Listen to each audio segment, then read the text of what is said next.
ride to the meeting this year. You're always welcome. Well, I know I kept interrupting you, so I was going to run me off here.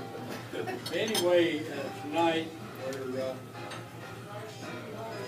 I don't know, honor, what you might call it, but we're going to recognize one of our own in this Midwest Plains Region Hall of Fame.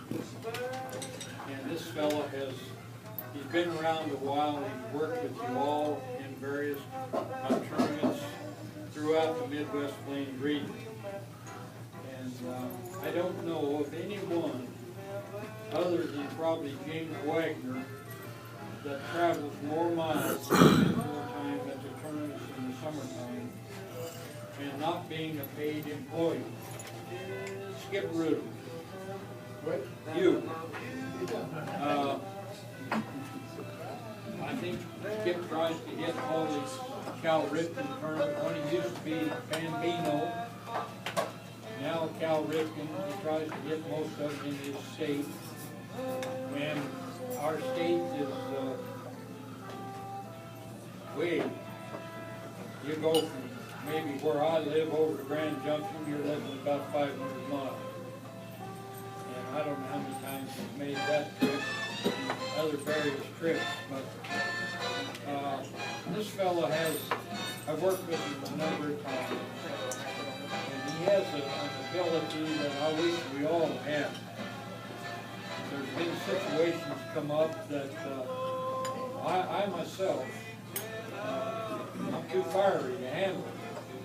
And he has an ability to defuse maybe the most difficult situations and get around them and make people happy. And you don't always tell them what they want to hear, but they're happy. And I think that's a great attribute to you, Skip. You might tell the rest of us how you do it. Maybe Candy has a reason for that. You know, she might have a little control. I'm exercising using it, you know. But anyway, Skip has been a valuable asset to the Cal Ripken program, particularly in Colorado. I think Colorado was one of the first to initiate the two commissioners. He and Bob Nelson worked together and worked very well. Since that time, other states have done it and started to do it more and more. And you realize just how valuable and how good it is when you find out you relieve one commissioner of a lot of work and the other one doesn't. And this is the way it's worked. And it's a compliment to you. I have a letter here. I want to read this. The highlights. Not the lowlights, but the highlights. And this is from Bob Nelson. His first meeting with this man started when he was working in the local Babe Ruth program in Lamar, and he was active as a legal officer and a district commissioner. Well, when Nelson became state commissioner after the death of John Deaver, which was unexpected at that time, 2 or 3 of the fellows went over to Durango to pick up the Babe Ruth credentials and everything that was there. His wife had accused him that he had to build another room on their house to take care of this, and that's probably true. But anyway, Nelson called me and he said, well, we didn't really appoint a new commissioner, but I did agree to be recording secretary. Hey, boy, I had never heard of that. That's good. But you're sure as hell not a recording secretary. You're the new state commissioner. And he had a few expletives for me. And in the process, so he got Skip to come on board, and they split this up to Bambino, Cal Ripken, and the Babe Ruth, and they've handled their own deal. And it's worked so very good, very successful. But Bob has this to say. He said the thing that really struck him about Skip is his quiet, effective, and efficient way he runs his program. And that's a great compliment to you, Skip. I don't want to embarrass you, but I'm going to tell a few lies and hope you people will kind of digest it a little bit. But his first primary objective and thing is the kids. He's all about the kids. And I know he's had boys go through the program, his wife's gone through the program, and they devote a lot of time, as you all have that are here. And if you stay in the program very long, you're going to find this very same thing. Skip came into this world, I guess, you don't know this, but his name's George. Is that right? Yes, sir. Anyway, when he came to Colorado, I don't know when you became Skip. Maybe before. But anyway, he was Skip in Colorado. And he worked a couple of terms, one up in Nebraska, and he became Chip. He was Chip for a couple of years.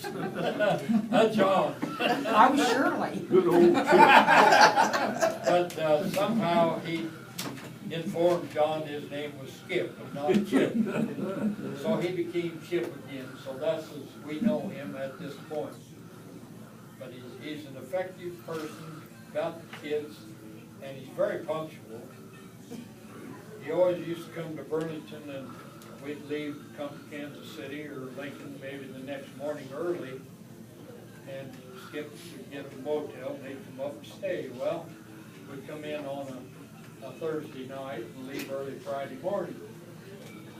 So what happened, I'd have to run into the lady that took care of our reservations at the hotel. She said, Skip was here yesterday. I said, what? Yeah, he came starting in. Well, he came in on a Wednesday. She says, Skip, I don't have a reservation for you until tomorrow night. I don't know what how he got confused. I think he was real busy and everything, but anyway, he was sure on time. I even stopped by and you were having soup at the supper table and you were saying, what the hell are you doing here? Anyway, you all know Skip. Worked with him a lot of years. You all have worked with him in some capacity at some time or another. And our program as a whole has been very, very fortunate to have a man of your caliber that took the time and the effort to do what you've done. And we really appreciate it, Skip. I want you to know that. And so, as a result, I don't know, did you have a split vote when it came to recognizing him and then getting him into the Midwest Plains Regional Hall of Fame? Skip received 6 and Chip received 4. But anyway, Skip, if you'd come up here, I'll give you this paper.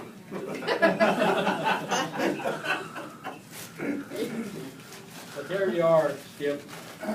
This is the Midwest Plains Region Hall of Fame in recognition and appreciation of your leadership, dedication, and commitment to the Babe Ruth League King Midwest Plains Region. Skip Ruedeman, September 6, 2013.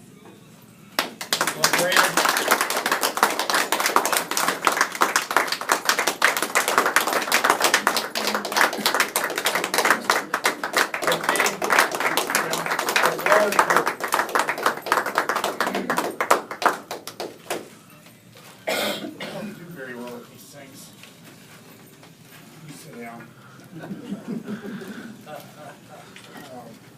Like you're talking to the kids and the parents.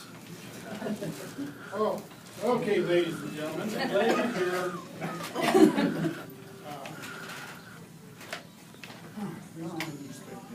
Oh, I've known it for weeks. Don't you love to say that? Is that why she came? I came Yes, it because is. Norm invited me. Very good. As I said at the meeting today,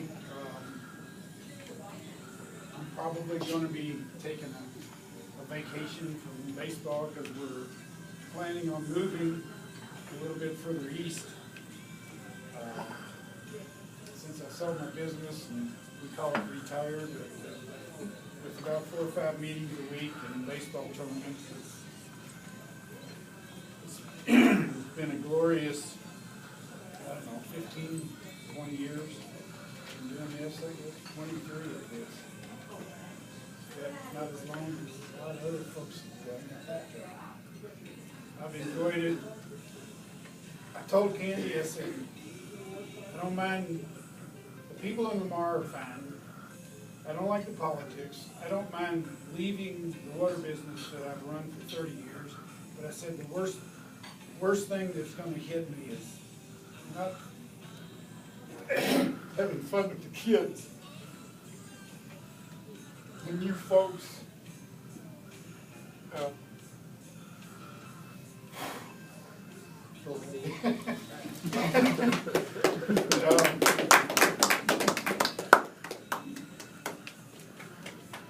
this gentleman right here led me down a straight line, and I said this when I got into the State Hall of Fame, was that I was in charge of a tournament in Lamar, the tournament director, and John Deaver was there, state commissioner, and he said,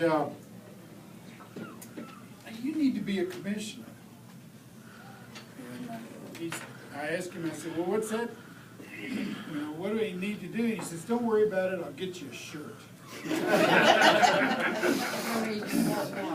don't know, but I can tell you right now, there is still a sticky note on my desk that John Deaver had written me about mispronouncing my last name, and it, you know, it's still on my desk, and it, you know, that just it's kind of hard to read because it's been there for 20 years or so, you know, and but this lady right here, just all she does is say, July what? And she said, I'll see you in August. But I've enjoyed it. It's been super. I mean, the friendliness of everybody in this room, it's like one big family.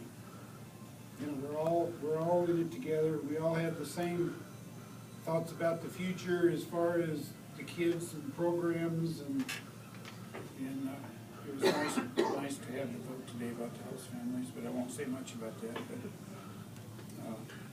But you know, we grew up in a host family because we had kids over, and our kids were every place else. It was hard, but all I can say is thank you very much, guys and gals and husbands and wives and cousins and friends and everybody in the family here. So you knew about it, huh? Yeah. You should see the letters your kids wrote. Doggies. Darn. Okay. Thank you very much. We were able to keep it a secret, I think. I think so. All right, buddy. There's one thing I would like to do, and this is an occurrence that happens once in a while. I want John Oliver to do one of his recitations for you.